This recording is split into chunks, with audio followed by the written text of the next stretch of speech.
Wel tome bak to the channel antif eure neviere make sire toe het dat subscribe button bekause to divere diving deep into something that affects millions of people across South Africa, the South African Social Security Agency or SASSA. Anti-hidden rule changes guideline introduced in 2025 dat could have a massive impact on our monthly payments.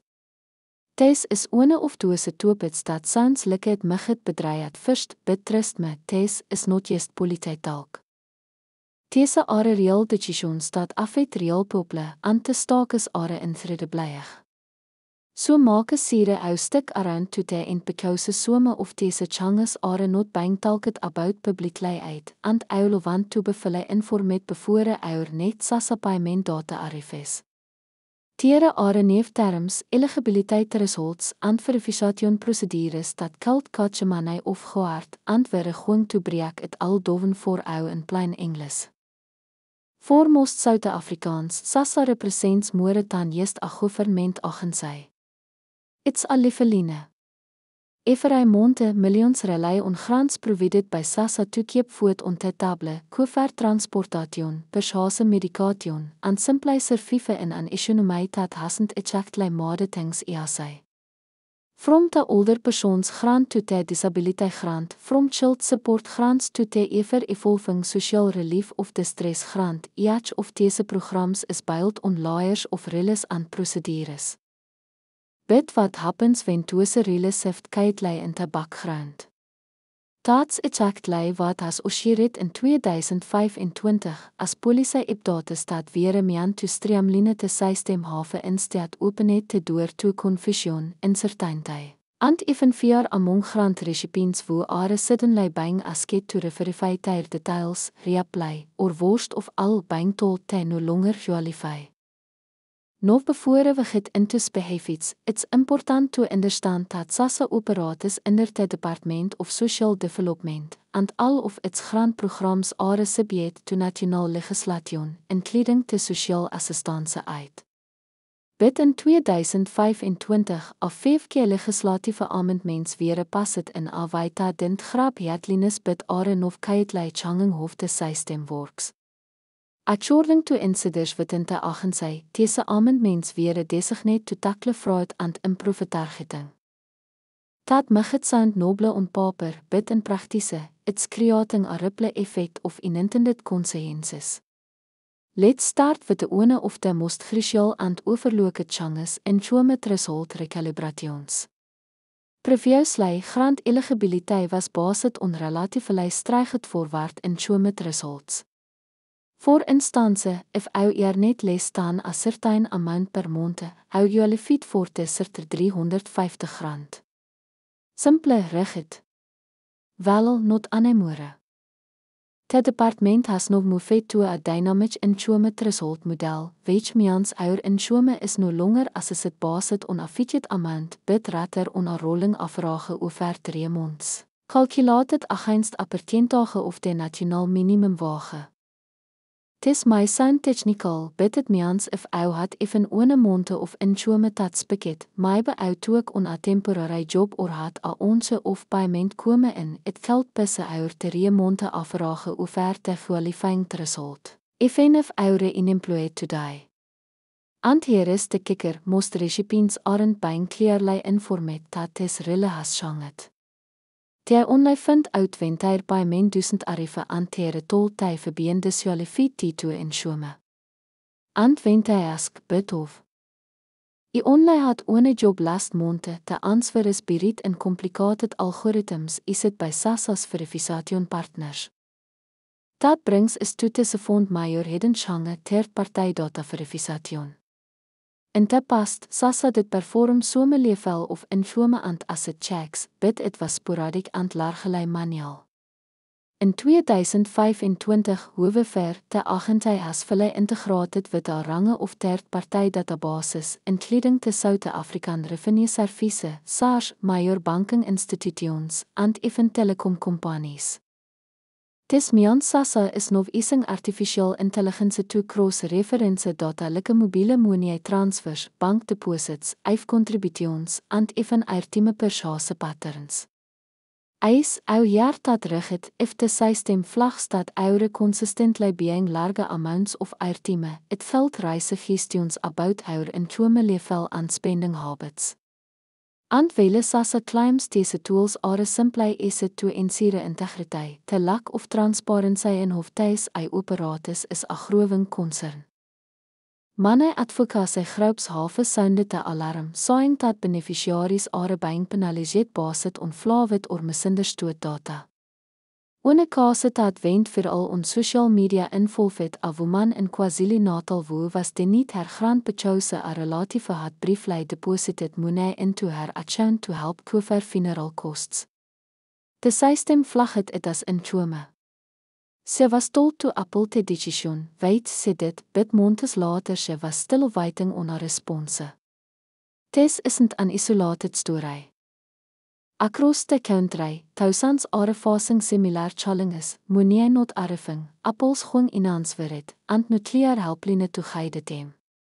SASSA's of Ngalal Kenters have reportedly been overwhelmed since January, with the wait team stretching into hours and callbacks often promised but not delivered. So let's talk about appels. Another 2025 update that flew under the radar is that the appels process for Desert Grant has been outsourced to a third-party contractor. This was done according to government statements to speed up decision making. But in reality, it's led to even greater confusion.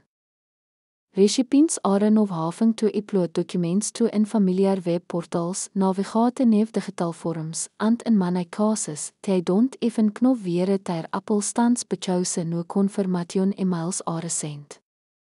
Older citizens, people with limited internet access, and those living in rural areas are disproportionately affected by this shift, as they often lack the digital literacy to navigate the new system. Sommige gos have stepped in to help, but with limited resources, they can't assist everyone. Moving on to grant reviews, another hidden reality is searching money opgewaard is de enthusiasme vreemdsy of re-evaluation.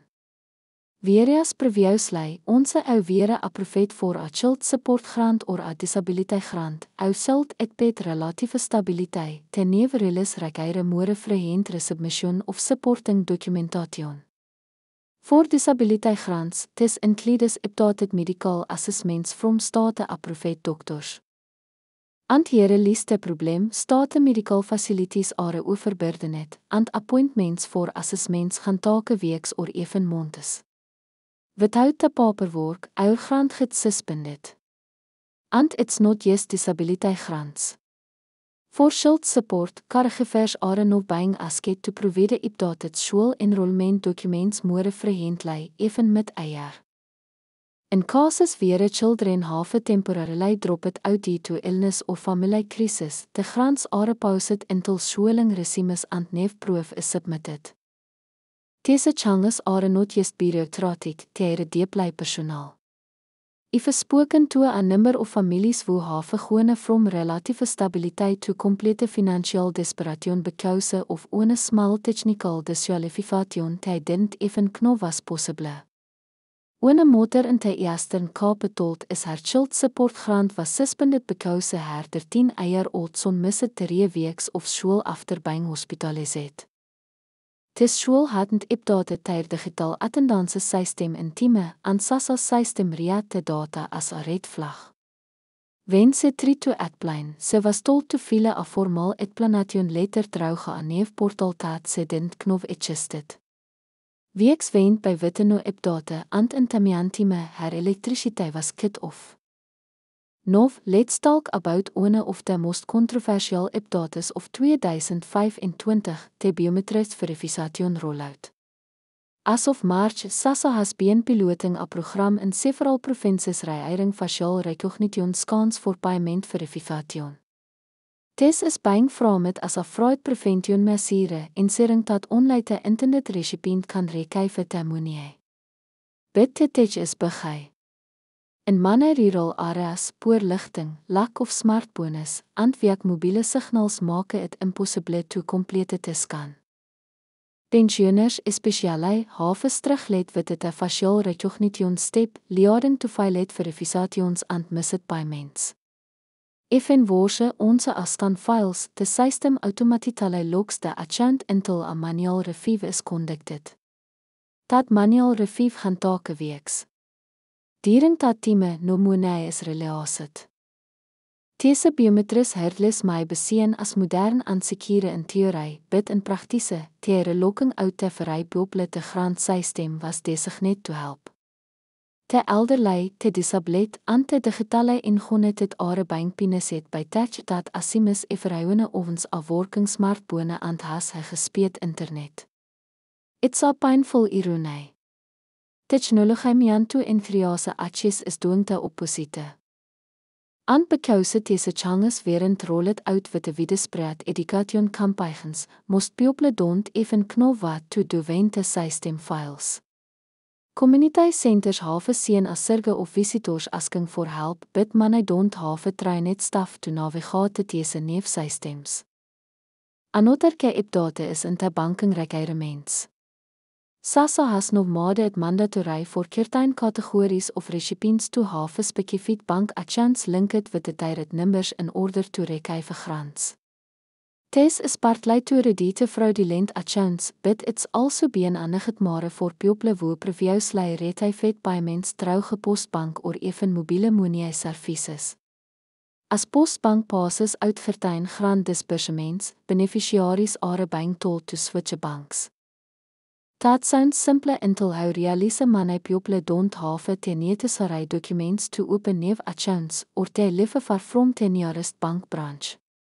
For some, this has meant weeks without payments, stuck in a bureaucratic loop of trying to verify identity, open an account, and link it to the SASSA system, alhoewel their children go hungry or rent payments go overdue. All of these points appetire of a system in transition, one that's trying to modernise bit is doing so in a way that leaves behind the very population it's meant to serve. What's particularly frustrating is the lack of communication.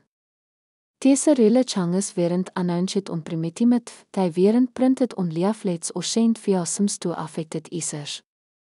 Most people only found out when something went wrong. That's why videos like this are so important. We need to spread the word. We need to talk to each other. If ook nog so miljoene who release on a SASSA grant, sorry this video with them. They need to know what to look out for. There is also a broader issue here about public trust. If the people lose feite in the systems designate to protect them, then those systems begin to fail altogether. That's not just a technical problem, it's a social and political one. Already were seeing grassroots protests and community action groups forming in response to these issues. People are demanding more transparency, better access, and real accountability. And vele SASSA officials have acknowledged that some hiccups have occurred. They maintain that the changes are necessary for long-term efficiency. But efficiency for whom? If the system becomes faster for administrators but harder for citizens, then it's not really as such. Willow bebreking doven each of these changes in future videos with the step-by-step guides on how to protect our grant, file an Apple, and understand our newerigheids in the 2025 updates. But for now, the most important thing is awareness. Knop de signs. If our payment is delayed or denied, don't assume it's a mistake. Check our infome afvragen, check our bank verification, check our facial scan status. Knowledge is power. And in this case, it mag it be difference between receiving our grant and bank it of without warning. If you found this video helpful or if it opened our eyes to something you didn't know before, drop a comment below and share your story. Let's create a space where people can support each other trouwgetes. And as always, if you haven't yet, hit that like button, subscribe to the channel, and turn on notifications so you don't miss our next deep dive. This has been our go-to channel for real talk on real issues that matter. Intel net time take kare aansty in format.